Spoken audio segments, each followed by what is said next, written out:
you needed to solve for identity for a much larger scale and you needed it to be secure but still easy to use. Do you have any ideas about how that could potentially work? Yeah. I'm going to mention one, and this comes out of India, who it turns out is one of the world leaders when it comes to digital transaction and digital identity. So India has a unified payment interface, and this is built on a couple of blocks. One of them is called the India Stack. This is a set of open APIs that all India banks and financial institutions have to adhere to. This allows a very fluid type of financial interchange. The other thing that India has instituted is if you're a bank, you have to offer something called a no-frills bank account. Now, this is a bank account that requires no minimum balance. It charges no service fees, and it is accessible by something called an Aadhaar, Aadhaar. Lots of A's in that word. But an Aadhaar is a 12-digit number that's associated with you.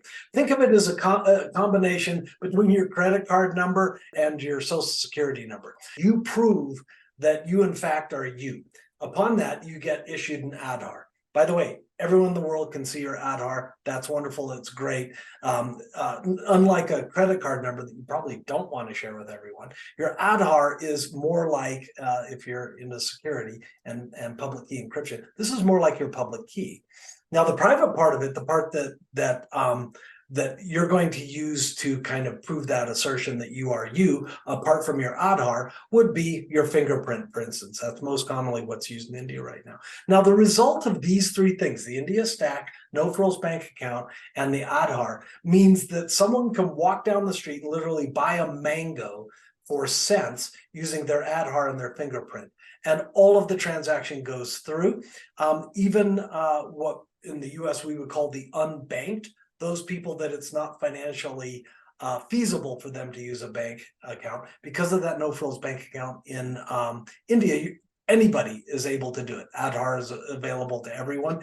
And this unified payments interface in India, rapidly growing, almost ubiquitous, take it anywhere. There are other countries that are looking at this for implementing. Now in the US, we might have a little bit of big brother problem with this in that, having this ID. We can't even agree what a national ID is here in the United States. Other countries have kind of figured this out, I think in the 1840s or something like that. But the idea here is that India is leading the pack on this. Now that still is a centralized identity system.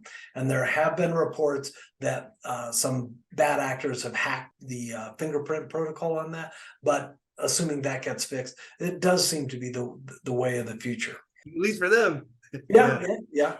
That is one example of what I would consider to be kind of the apex right now of centralized identity. Now, in the decentralized, there's different techniques out there being used right now for decentralized identity. I mentioned blockchain, right? There's this distributed ledger. The idea is that anybody can go out, if they've got the credential you've given them, and verify whether it's valid or not. I love the assumption in blockchain that you don't trust anybody in the transaction until they prove, immutably who they are, or at least what their identity is. Yeah.